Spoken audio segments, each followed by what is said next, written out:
Hello बच्चों, प्रश्न पढ़ते हैं। किसी 50 हर्ट्ज आवृत्ति की प्रत्यावर्ती धारा का वर्ग माध्य मूल मान 10 एम्पियर है। प्रत्यावर्ती धारा को शून्य से अधिकतम मान तक पहुंचने का समय तथा धारा का अधिकतम मान होगा। यहाँ पे 4 विकल्प दिए गए हैं। तो सर्वप्रथम हम यहाँ पे मुख्य अवधारणा का प्रयोग करेंगे और इस स्थिति में हमारे पास यहाँ पे जो मुख्य अवधारणा है वह है प्रत्यावर्ती धारा, जो कि हर समय पे अपना जो यहाँ पे परिमाण है वो बदलता रहता है और साथ में दिशा भी परिवर्तित होती रहती है। अगर मैं इसके यहाँ पे धारा के समीकरण की बात करूंगी तो ये आ जाएगा आई नॉट गुणा sine omega T plus phi के बराबर।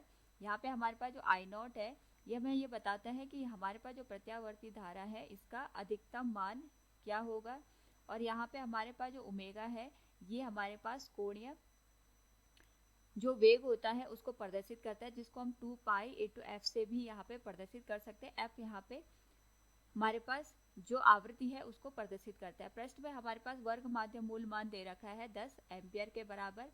तो यहाँ पे वर्ग माध्य मूल माध्य जो मान है 10 एम्पियर, इसका यहाँ पे अधिकतम मान के साथ जो संबंध होता है ये होता है अधिकतम मान बटे वर्गमूल 2। ये हमारे पास यहाँ पे अधिकतम जो धारा का मान होता है और जो हमारे पास वर्ग माध्य मूल माध्य मान होता है उसके बीच के संबंध को प्रदर्शित करता है। तो यहाँ से सबसे पहले अधिकतम मान हम निकाल सकते हैं धारा का, वो हो जाएगा 10 गुणा वर्गमूल 2। वर्गमूल 2 का मान होता है 1.414, जिसको हम गुणा करके यहाँ पे लिख सकते हैं 14.14 एम्पियर। यानी धारा का जो अधिकतम मान होगा ये 14.14 एम्पियर होगा। या तो डी हमारे पास विकल्प सत्य होगा या तो ए। अब हमें ये भी बताना है कि प्रत्यावर्ती धारा को शून्य से अधिकतम मान पहुंचने में कितना समय लगा। तो हमें पता है हमारे पास जो धारा का समीकरण होता है ये होता है आई नॉट गुणा sine omega T plus phi. Phi जो होता है ये फेज डिफरेंस या हमारे पास जो कलांतर है उसको प्रदर्शित करता है। इसको हम फिलहाल के लिए यहाँ पे 0 मान के चलते हैं, क्योंकि हमारे पास प्रत्यावर्ती धारा शून्य से अधिकतम मान पहुंचने का समय पूछा गया। तो अधिकतम मान हम आई नॉट मान लेते हैं। ये हो जाएगा आई नॉट गुणा साइन ओमेगा टी के बराबर। ये दोनों यहाँ पे हमारे पास कैंसिल हो जाएंगे। तो हमें वो समय बताना है जब हमारे पास धारा का मान यहाँ पे अधिकतम हो जाता है, इसीलिए मैंने यहाँ पे आई टी के बदले आई नॉट इसका मान रखा।